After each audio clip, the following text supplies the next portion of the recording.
Fiend of Hollow Mine is the third adventure in Journeys Through the Radiant Citadel. It was written by Mario Ortega and is intended for 4th level characters. This will be a spoiler-heavy review intended for Dungeon Masters, and it was a doozy when it comes to plot. So much so that a lot of it happens before the adventure begins, and I had to diagram it out. Before the story begins, there's Orencio. Orencio is a sorcerer who is partners with a woman named Rosa and worships a demon lord named Pazuzu. Orencio completes a ritual to gain power, which results in killing a large number of people. Rosa finds out what Orencio did and sees him hanged for it. Pazuzu offers the now-dead Orencio a deal. He can avoid internal torture by offering his firstborn son to Pazuzu. Assuming the demon lord made a clerical error, Orencio accepts, believing he has no son. But at the time of death, Rosa was pregnant and gives birth to Serapio. As Serapio grows, he's employed by a wealthy man named Itzman. Itzman is secretly a worshipper of Pazuzu and was commanded to watch over Serapio. Rosa marries a man named Evaristo. Serapio begins a werewolf-style transformation to unwillingly take the form of an owl-based demon for increasingly long intervals as a result of Pazuzu owning his soul.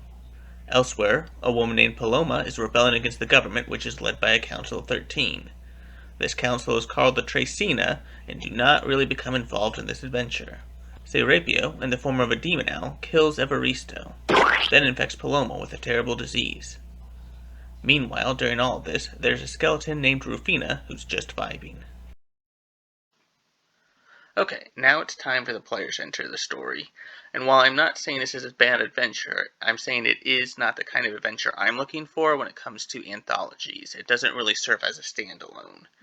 Even if we get to the end, playing by the book, you still got a demon lord that hates the town, you still got a revolution going on.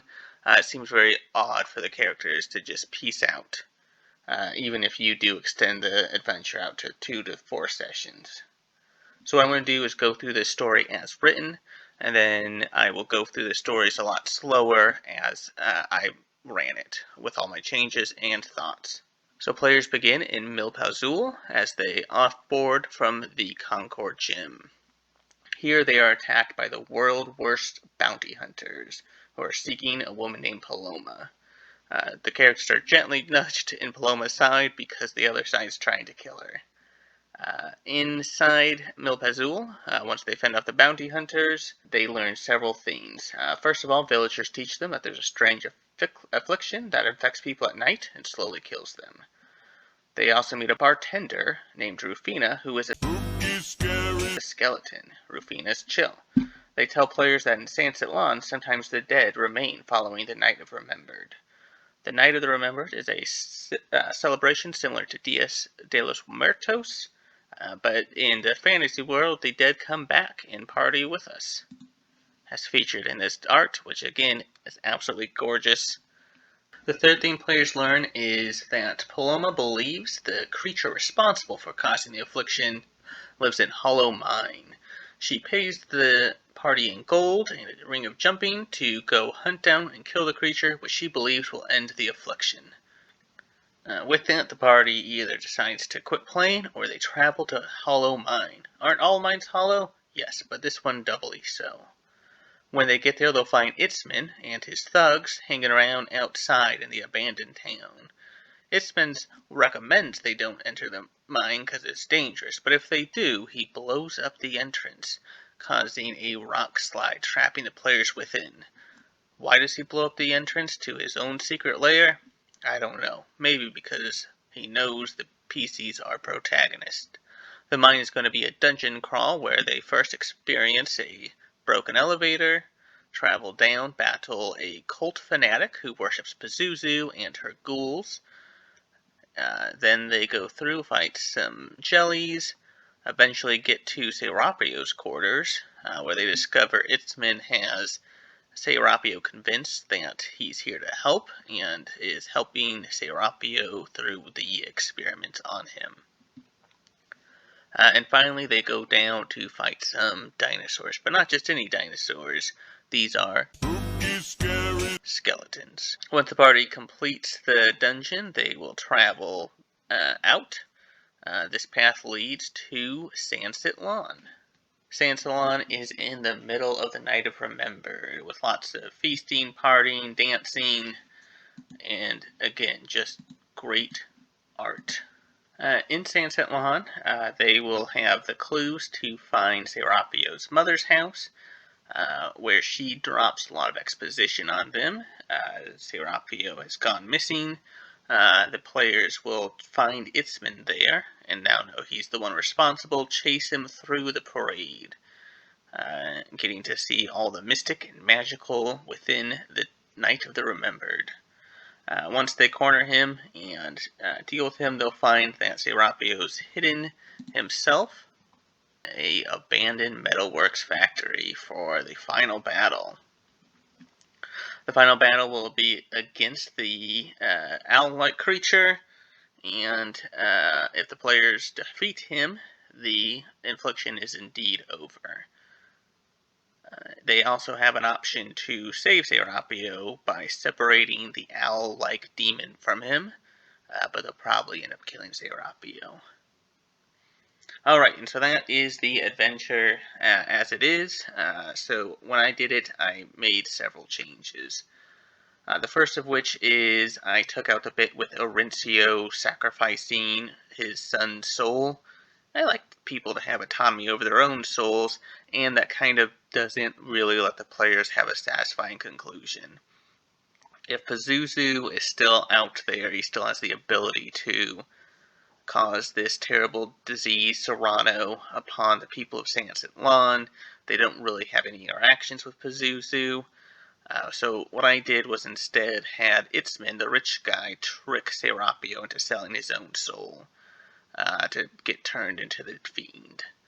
This lets Itzman be the main bad guy. Serapio wants to provide for his mom. They are very poor, and so agrees to undergo this experiment in exchange for money. He's hiding from his mom, but at the last second in the adventure, he confesses everything to her. This is, again, so we can have a more concrete story.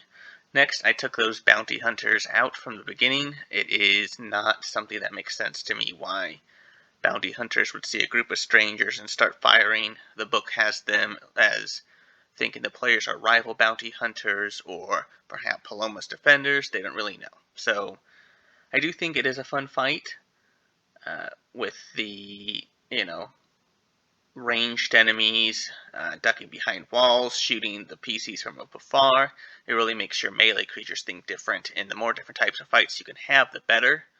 I moved it to the mine opening, where instead of just go right ahead, go into the mine, the NPCs, the thugs, use the stats of the bounty hunters and fire at the PCs.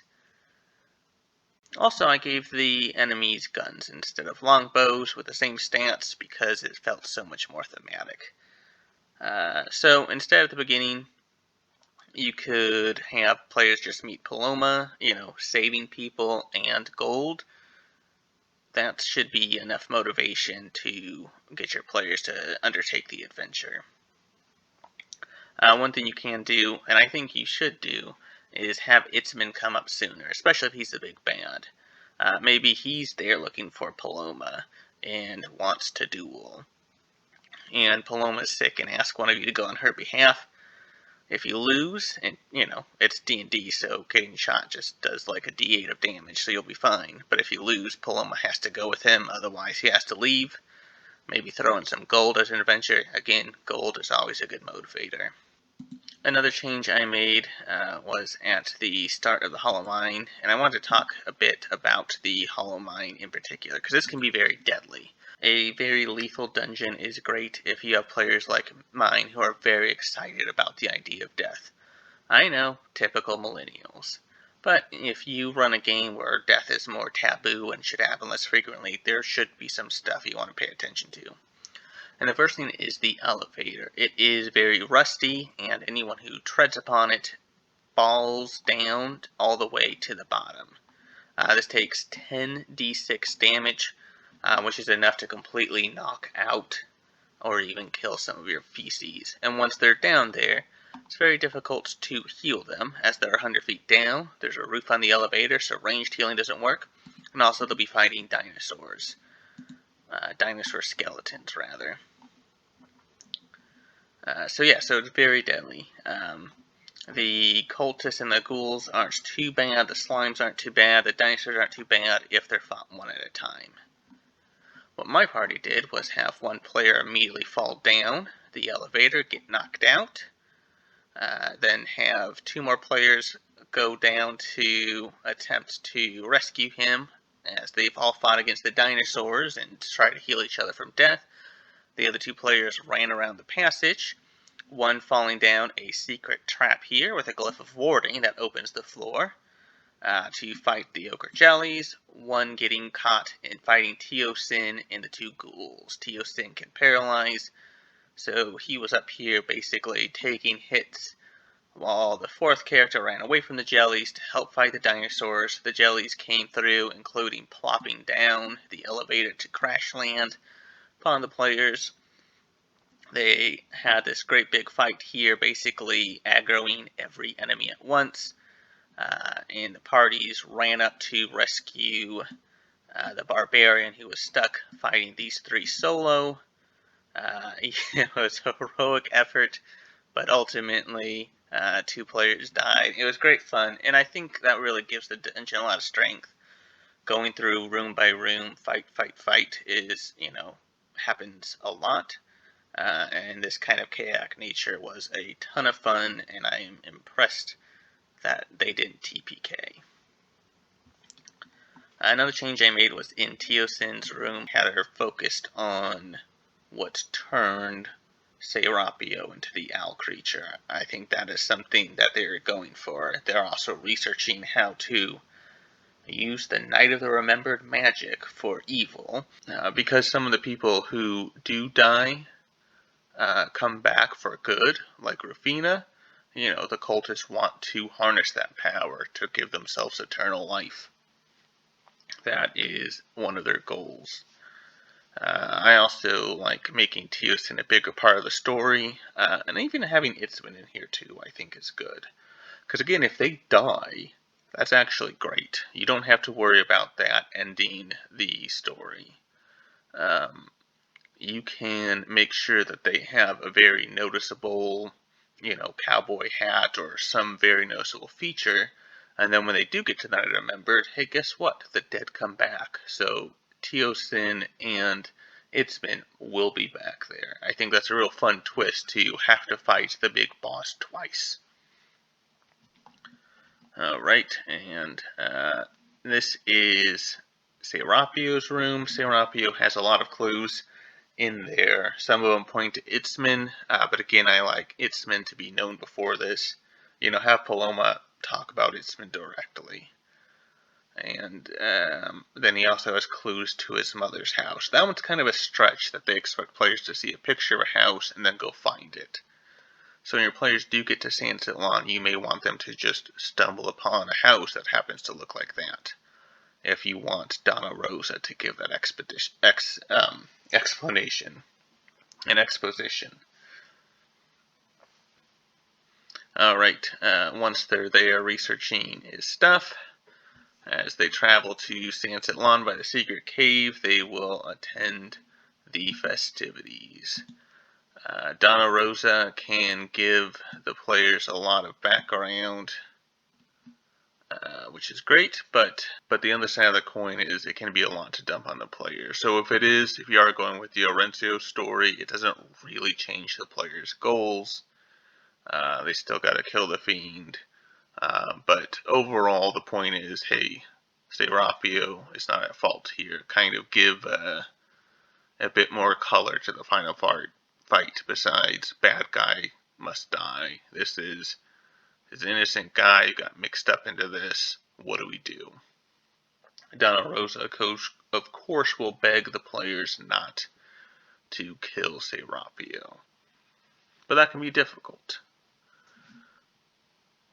After which they see Itzman in the crowd, and in my game that can be Itzman the man or Itzman the skeleton. Have to chase him down to get Serapio's final location.